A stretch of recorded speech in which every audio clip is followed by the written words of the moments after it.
ఒక పక్క సాగునీరు లేక పంటలు ఎండుతుంటే మరో పక్క వచ్చి రాని కరెంటు కూడా దానికి తోడైంది. దాంతో చేతికొచ్చిన పంటలు ఎండిపోతున్నాయి. కాంగ్రెస్ ప్రభుత్వం వచ్చిన తర్వాత కరెంటు ఎప్పుడు వస్తుందో ఎప్పుడు పోతుందో తెలియని పరిస్థితి ఏర్పడింది. మంచిర్యాల జిల్లాలో కరెంటు కష్టాలపై టీ న్యూస్ ప్రత్యేక కథనం చూద్దాం.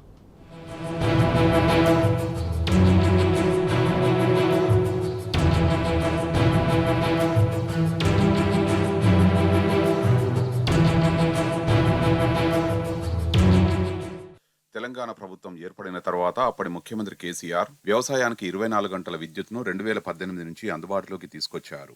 దాంతో రైతులు రాత్రిపూట బావుల వద్దకు వెళ్లడం మానేశారు. 5 ఏళ్ల పాటు కరెంటు సరఫరాకు ఎలాంటి ఇబ్బందులు ఎదురుకాలేదు.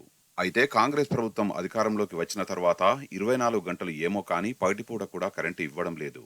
దాంతో రైతులు మళ్లీ రాత్రులు బావుల వద్దకు వెళ్లాల్సిన పరిస్థితి వచ్చింది. ప్రస్తుతం విద్యుత్ అధికారులు అప్రకటిత కోతలను అమలు చేస్తున్నారు. పై అధికారుల ఆదేశాలతోనే పవర్ కట్ చేయాల్సి వస్తోందని అధికారులు చేతులెత్తేస్తున్నారు. కొత్త కరెక్షన్ కావాలంటే కట్టినాము, సార్లకు కూడా తెలియజేసినాం. మేము తెలియజేసినా కానీ మాకు ట్రాన్స్ఫార్ అదే మంచిగా ఉన్నదని మమ్మల్ని ఇంతవరకు తెచ్చారు. ఆ ట్రాన్స్ఫార్ కూడా మంచిగా లేకపోతే మళ్ళోటి పెట్టారు, అది మళ్ళీ నడుస్తలేదు. మాకు ఆ రెండు 100 60 160 ఎస్పీ పెడితేనే మాకు నడుస్తాయని సార్ కూడా చెప్పిండు. అట్లనే మేము కూడా డీడీ కట్టినాం వాళ్ళు అన్నట్టు. కట్టినా కానీ మాకు ఇప్పటి వరకు 1-2 నెలలు అవుతుంది. మాకు వాళ్ళు పట్టించుకుని లేదు, పొలాలను ఉల్లారిపోయినాయి. మాకు దిక్కులేని పరిస్థితి వచ్చింది. మాకు ఇప్పటికైనా దయచేసి ఆఫీసర్లు, కరెంట్ ఆఫీసర్లు అందరు కలిసి మాకు ఒక న్యాయం చేయమని, ఎంబడే ఈ 2 రోజులల్లా కొత్త ట్రాన్స్ఫార్మర్లు 2 పెట్టి మాకు న్యాయం చేయమని మేము కోరుతున్నాం.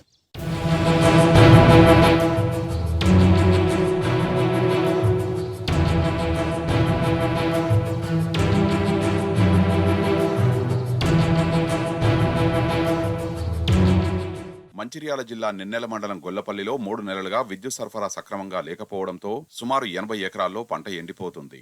కరెంటు కోతలతో పొట్టదశకు వచ్చిన పంట ఎండిపోతుంది. గతంలో చెరువులలో నీరు ఉండడంతో పాటు కోతలు లేని కరెంటు ఉండడంతో రైతులు పెద్ద ఎత్తున వరి సాగు చేశారు. అయితే తీరా పంట చేతికొచ్చే సమయంలో విద్యుత్ కోతలు ప్రారంభమై 3 ఫేజ్ సరఫరాపై ఆంక్షలు మొదలయ్యాయి. 24 గంటల పాటు విద్యుత్ సరఫరా చేస్తున్నామని చెబుతున్న ప్రభుత్వం పగలు రాత్రి కలుపుకొని కేవలం 10 నుంచి 13 గంటలు మాత్రమే ఇస్తుంది. ఒక ప్రాంతంలో పగటిపూట 3 ఫేజ్ కరెంటు ఉంటే మరో ప్రాంతంలో రాత్రిపూట సరఫరా చేస్తున్నారు. దాంతో 3 ఫేజ్ కరెంటు ఎప్పుడు వస్తుందో తెలియక రైతులు ఇబ్బందులు పడుతున్నారు. మేము ఇక్కడ దగ్గర 70 ఎకరాలు సాగు చేస్తున్నాం. మా ఇక్కడ 100 kV ట్రాన్స్ఫారం ఒక 3 నెలల నుంచి మొరాయిస్తుంది. ఈ విద్యుత్ సంబంధిత అధికారులకు ఎన్నిసార్లు ఫిర్యాదు చేసినా వచ్చి అప్పుడమందరం మరమ్మతు చేసి వెళ్ళిపోతున్నారు. మొన్న కూడా ట్రాన్స్ఫర్ తెచ్చి రిపేర్ చేశారు, కానీ అది కూడా మళ్ళీ మొరాయిస్తున్నది. ఎన్నిసార్లు మా గోడు ఎమ్మెల్యే గారు కానీ విద్యుత్ అధికారులు కానీ ఎన్నిసార్లు చెప్పుకున్న మా గోడు ఎవరు వినిపించుకోవడం లేదు. మేము అన్నీ పెట్టుబడి పెట్టినాము, 1-2 లక్షలు పెట్టుబడి పెట్టినాము ఒక ఎకరంలో. మా అప్పులు మా పెట్టిన పెట్టుబడికి వెళ్ళేటట్లు లేదు. ఈ ఉన్నతాధికారులు వీళ్ళంత తొందరగా ట్రాన్స్ఫర్ తెప్పించి మాకు తొందరగా స్పందించగలరని మేము ఆశిస్తున్నాం. కొత్తగా ట్రాన్స్ఫర్కు మేము డీడీలు కట్టినాం, ఒక జనవరి 18 తారీఖు డీడీలు కట్టినాం. ఇంతవరకు కొత్త ట్రాన్స్ఫారం జోలి లేదు, ఏవి లేదు. ఎన్నిసార్లు విద్యుత్ అధికారులకు ఎన్నిసార్లు చెప్పినా కూడా పట్టించుకోవడం లేదు. ఏం చేసినా కూడా అప్పుడమన్నా వచ్చి మరమ్మతు చేసి వెళ్ళిపోతున్నారు. వీళ్ళంతా తొందరగా స్పందించగలని కోరుతున్నాం.